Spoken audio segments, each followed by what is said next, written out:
Se a pessoa que te deu a vida se arrepender de ter feito isso, aquilo que você fez, você não devia ter feito. Aliás, e aí ele disse a coisa mais bonita que eu vi. Disse assim, se eu fizesse isso, o que eu ia falar para minha mãe?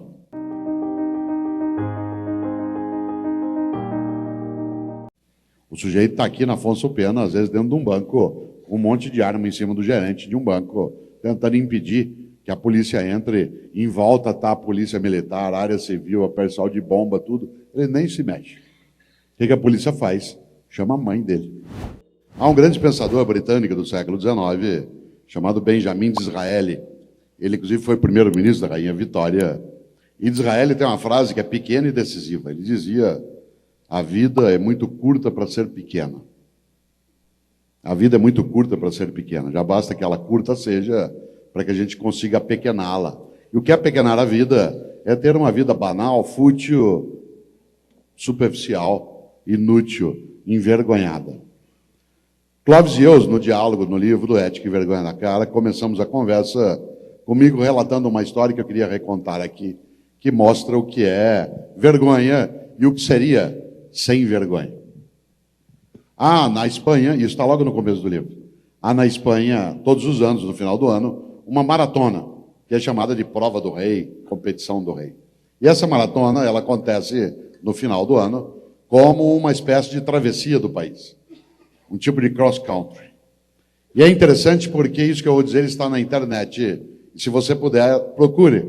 E você vai ver algo que é de uma beleza brutal, que cada vez que eu vejo me dá uma alegria imensa. Em 2012, na prova do final do ano, a maratona acontecia na Espanha, como sempre, e estava lá na frente, em primeiro lugar, na frente de quase todo mundo, para variar, o corredor queniano, que, aliás, houvera ganho na Olimpíada em Londres em 2012. Logo depois dele, encostado nele, um corredor espanhol, de 22 anos de idade. E o queniano estava a 5 passos da vitória, de cruzar a linha de chegada. E ao chegar próximo ao final, ele se confundiu e achou que já tinha cruzado a linha. E parou para tirar foto. As pessoas pararam para abraçá-lo e ele parou. Bastava o espanhol, o jovem espanhol, dar 2 passos e ele venceria a prova. O que fez o espanhol? Aí vem gente que tem vergonha. Porque o sem vergonha não faria o que fez o espanhol. O sem vergonha ficaria feliz de não fazer o que fez o espanhol. Porque a alegria do sem vergonha vem em ser mal.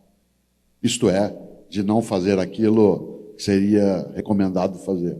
O que fez o espanhol? Começou a gritar com o queniano. Em espanhol. O queniano não entendeu o idioma e não entendeu a situação. E o que fez o espanhol? Grudou no queniano pelo calção e o empurrou na linha de vitória. O fez vencer. Mostre isso para jovens, crianças, pessoas, para ver como há muitos modos de fazer o que tem de ser feito. Evidentemente, a imprensa inteira veio em cima do espanhol. E um jornalista colocou o microfone na boca do espanhol e fez a pergunta óbvia. E o mais bonito é que o espanhol não entendeu a pergunta. Mas não é que ele não entendeu o idioma, porque ele não entendeu o fundamento ético da pergunta. Porque o jornalista perguntou a ele, por que você fez isso? E ele disse, isso o quê? Ele não entendeu a pergunta. Olha que bonito. Eu ainda vou viver num mundo, ou esse mundo não será sem nós, em que essa pergunta não seja entendida.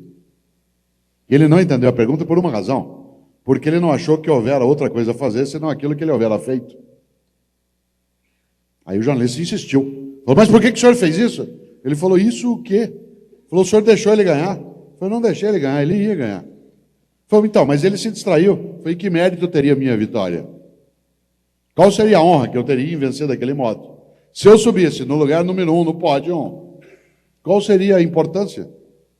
Aliás, e aí ele disse a coisa mais bonita que eu vi. Disse assim, se eu fizesse isso, o que eu ia falar para minha mãe? Sabe por quê? Porque a mãe é o último reduto que você não quer que fique com vergonha de ter te parido. Se a pessoa que te deu a vida se arrepender de ter feito isso, aquilo que você fez, você não devia ter feito. A mãe envergonhada.